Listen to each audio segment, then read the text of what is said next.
Welcome back to the Big Blue Breakdown as we go over the game balls and gassers for the New York Giants' 14-3 victory over the Detroit Lions in both teams' preseason openers at MetLife Stadium. Yeah, it was a rainy affair, a mist throughout, at some points a pretty heavy downpour, but for the most part, a pretty clean game despite some sloppy conditions on the artificial surface. All right, so let's start things off with the Giants game balls. On offense, we've got to go to running back Eric Gray. Now, there were some other candidates here, and we'll go over those honorable mentions in just a minute. But Gray had almost 100 yards of total yards from scrimmage. He had a 48-yard touchdown run early in the second quarter when once he broke through the line and juked a defender, he was able to turn it up to a second gear and actually outraced a defensive back to the end zone. Something we didn't necessarily see. Game-breaking speed from him deep into the secondary was not something that a lot of the scouts were expecting to have out of him when he came out in the draft last season. He also had a 1-yard touchdown plunge as he ran effectively behind a push from the offensive line. Gray with 4 catches for 46 yards, including a long of 24 as well. So he showed versatility as a back in both the receiving game and in the run game. Now, Dante Miller has to be considered for honorable mention here. The former Columbia University back, 12 carries for a game-high 63 yards. He had a long of 19. Several times during the course of the game, he came within one hit of breaking a big one. And every time that he got close to doing so, the entire stadium started to roar in anticipation that he would have a game-breaking play. Our game ball on defense. Well, it's pretty easy to go here too, despite the fact that the Giants overall had a nice defensive performance, and there'll be a couple of honorable mentions that I will mention here as well. But I think the bottom line is, when you look at the defensive effort by Boogie Basham, you have to be impressed. Basham, 4 tackles, 1 sack, 2 passes defensed. Now, this is a guy who came out of Wake Forest a few years ago and was rather nondescript with the Buffalo Bills, came to the Giants last year in a trade. With about 3.5 minutes left in the first quarter, he beat his man one-on-one with a nice pass rush and got the sack. That's exactly what the Giants want to see out of this backup edge rusher. And quite frankly, he's not a speed rusher, he's more of a power rusher. And that's what he was able to do as he got to the quarterback on this night. Again, 2 passes defensed as well. Always make sure you get your hands up so that if you don't get to the quarterback, at least you've got a chance to screw up the play. So for Boogie Basham, a good start. I talked to him after the ball game, and Basham was extremely pleased about not only what he had done, but how he is fitting into new defensive coordinator Shane Bowen's system. It is going to be very, very interesting to see if after last year when he got here and didn't really seem to have an impact and maybe he didn't quite fit in under Wink Martindale, it's going to be interesting to see how Boogie Basham continues to develop. He's had a pretty good camp, and this was a nice way to start things off in preseason game number 1. All right, we look at some honorable mention defensive game balls in this game. Linebacker Deontay Johnson had a sack and a 3rd down stop early in this ball game. He would later get a bit nicked up, come out, was able to go back in, but then the Giants held him out.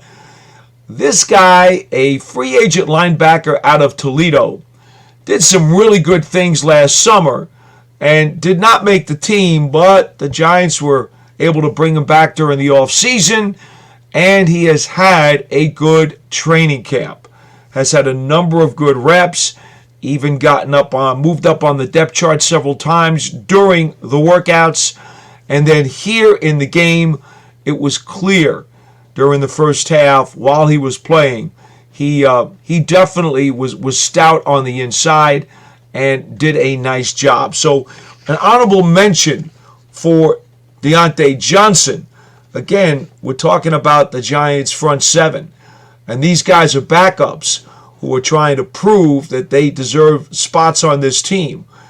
And with the Giants front seven being so stellar in their starting lineup, it is important for these guys to show what they show now during the preseason, because they may be called upon at some point and will have to fit in seamlessly into what the Giants expect to be is going to be a very good defense. All right, we have one other honorable mention to give you on the defensive side of the ball, and that's Trey Herndon. The former Jacksonville Jaguars defensive back had an interception, ran it back 35 yards, and look, the pick was a nice one. He anticipated it well. The ball was thrown into traffic, zipped in to make the pick in the red zone, so it thwarted the scoring opportunity. And for that, you want to be very, very happy. And you do give him an honorable mention in terms of a game ball. Heck, it's a turnover. Turnovers are game-changing plays, right? This came late in the second quarter while the Giants had the lead. However, one thing that we're going to talk about later on is that at the end of the play, there was a no-no that is also going to land him on the gassers list. But we'll get to that in just a bit. Let's go to special teams now. And as I give out my game ball for special teams, this one was very, very difficult because in general, the Giants had very good kick coverage from a number of players. Darnay Holmes, Miles Boykin, Bryce Ford-Wheaton. It looked like the Giants' kick coverage was really in mid-season form. Now, they did a great job. Gunnar Olszewski did a terrific job of handling kicks. In fact, he handled 3 punt returns flawlessly. You'll remember what a great job he did last year when he came over in mid-season after being picked up on waivers from the Steelers. Last night, the ball was slick. As we talked about, steady rain, bits of stoppages, but then followed by pretty strong bouts of heavy rain. And yet, despite all of that trouble, Olszewski handled 3 punt returns flawlessly, something he had shown after he got to the Giants last year. So that was no surprise. And so, in addition to some really nice work by the coverage units, Olszewski certainly deserves a thumbs up. But we're going to give our game ball on special teams to veteran punter Jamie Gillen. Now, Gillen finished with 7 punts for a net of over 42.5 yards, which you're always going to be pleased with. 3 fair catches, placed the ball well, got some hang time, but again, the coverage units were a part of that. Wound up with 4 of his kicks inside the 20. Now, a lot of people still don't value special teams as 1/3 of the game. But as my former broadcast partner Jeff Fiegels will remind you, it is. And quite frankly, with the new kickoff rules and the expected big plays that we'll see in the kick return game on those kickoffs, maybe not necessarily punts, but special teams may take on a much, much bigger role than what some people have perceived in the past. And truly, they may live up to that mantra of being 1/3 of the game. All right, so those are my game balls for the Giants in their win over the Detroit Lions. Let's go to the gassers. Well, the gassers for offense is pretty easy, because anytime your quarterback turns the ball over, especially with a very ill-thrown pass, he's going to put himself in the contender's box for getting the gasser. And starting quarterback Drew Lock, who threw an interception near midfield with about 4 minutes left in the first quarter. Kirby Joseph was the defensive back on the play. Lock tried to force the ball into Isaiah Hodgins, and there were a couple of Lions looking around. He did not see Joseph, and he threw that dart down the right sideline on the third drive of the game for the Giants, and it was picked off. It was one of two turnovers that the Giants would have on the night. Lock finishing 4 of 10 for only 17 yards, and he only registered with his offense 2 first downs as he played roughly 1 quarter. Lock wound up getting an injured hip and had to come out of the game with just a short time left in that first quarter. Tommy DeVito went the rest of the way. You're asking about Daniel Jones. Daniel Jones did not play last night. He was scratched from the lineup, not because of injury or anything to do with that. The Giants did not play most of their starters in this game. In fact, on offense, Malik Neighbors, the rookie, was the only Giants offensive player to start the game, and that's because Brian Daboll wanted to make sure that all of his rookies were able to get some snaps in this preseason opener against Detroit. So Drew Lock, because of his interception, more than anything else, he just didn't see the defensive back. He is going to get the offensive gasser for this game against the Lions. All right, we go to defense. Now, if we're going to put a heavy emphasis on a turnover for the gassers, and it won't always be the case. Sometimes it might wind up being a specific key play, even though a player did well throughout the course of the 4 quarters. But here, the Giants had a solid defensive effort throughout the course of the night. So it is going to be a turnover, and I mentioned it earlier in this particular program. Defensive back Trey Herndon. Well, remember the interception that I told you about that made him an honorable mention in terms of the game bowl on defense?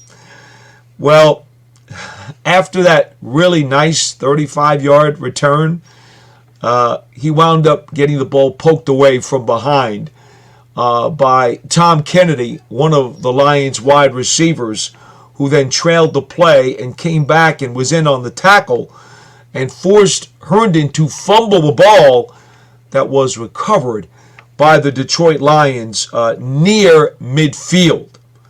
Now, why is this a problem? Well, obviously, you've given up the turnover, which doesn't help because it now becomes a Lions takeaway at the same time.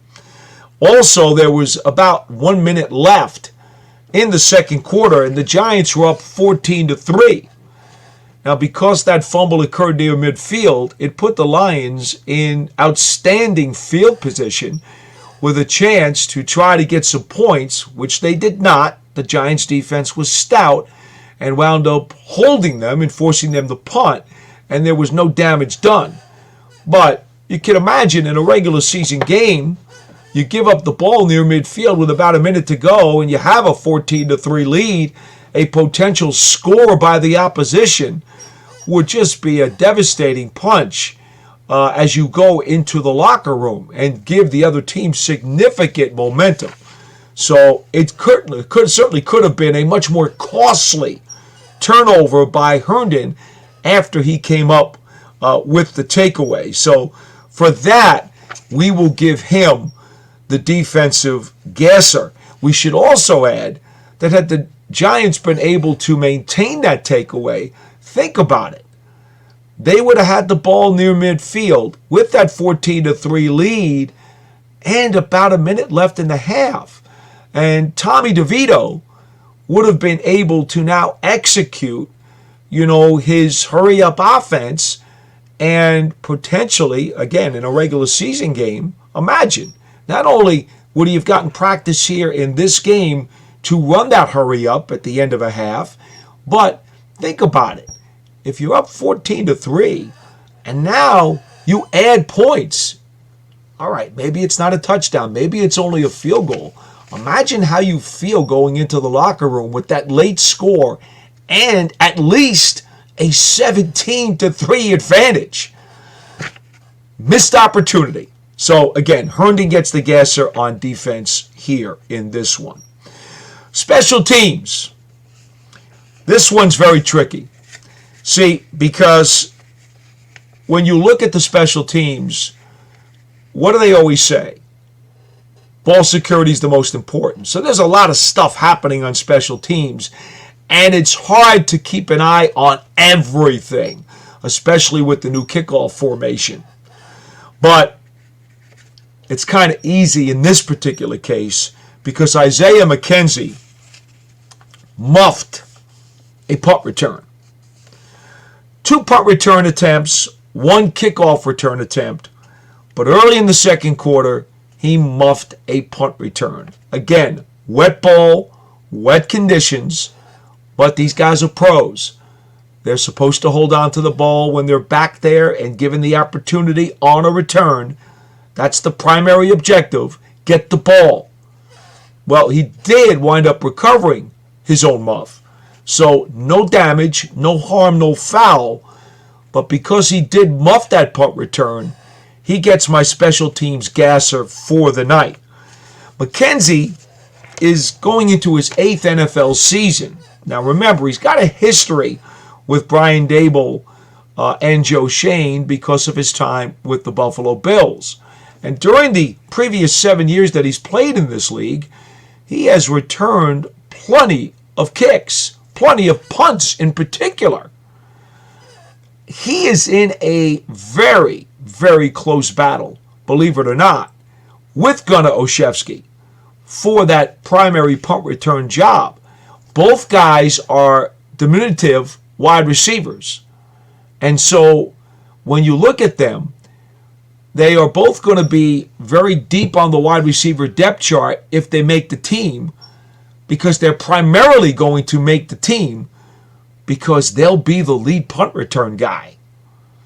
Well, Olszewski handled 3 punts flawlessly. McKenzie had a muff on a punt return. He gets my gasser in this case against Detroit. All right, a couple other items, generally speaking, about this game.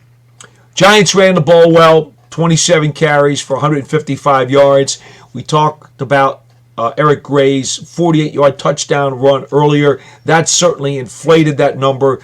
But the offensive line, the backup offensive lineman, did a solid job in terms of the run game. The pass rush on defense, they wound up with 4 sacks and 8 tackles for a loss, by the way. So a really solid job by the backup front 7, especially the defensive line. So the trenches performed well for the Giants, and they were playing backups in this game. So they did well against the Lions backups. We do need to mention the Lions didn't play their starters either. And so that does come into play. The Giants defense only allowed 2 plays of over 15 yards, and the longest play of the night was a pass play from veteran Nick Sudfeld for 26 yards, and that came in garbage time in the fourth quarter. So again, an overall solid performance by the defense. The Lions were 0 for 4 on 4th down opportunities. They did not score in the red zone, 0 for 3 on red zone chances, 5 for 17 on 3rd down, and less than 230 yards of total offense. So overall, something that Coach Daboll would be pleased with. The Giants were very sound in their tackling, and they did all hustle to the ball throughout the course of the night. So I'm sure that will please him. By the way, no big leaks on special teams either. That was a pretty good sign. Talking to my broadcast partner on the game, Howard Cross, Howard saying to me when he was behind the goalpost, he wanted to take a look at the formations of the kickoff return and so forth. He said that during the course of the night there were a number of open holes in the kickoff return game, and it was clear that the returner on both teams just did not see the holes and hit the holes quickly enough, and that's why we did not see any huge kickoff returns throughout the course of the night. So that'll be something to watch for next week when the Giants will visit the Houston Texans in preseason game number 2. One other item to mention here, a generic observation, which will come down on the negative side of the ledger for the Giants. 8 penalties during the course of the night, including 5 that resulted in Detroit Lions first downs. That is not something that Brian Daboll will want to see during the course of the regular season. So that'll do it for this edition of the Big Blue Breakdown, the Game Balls and Gassers version. We, of course, will be back after every single Giants game this year to give you our Game Balls and Gassers for offense, for defense, and for special teams. Some of them may be obvious to you. Others may be hidden in the weeds, and we'll simply have to ferret them out. Once again, in the preseason opener, the Giants beat the Detroit Lions 14-3. I'm Paul Dottino. We'll see you next time on the Big Blue Breakdown. Hopefully you'll be joining us live Wednesday night at 8 o'clock as we connect with you, the fans, to talk Giants football. So long, everybody.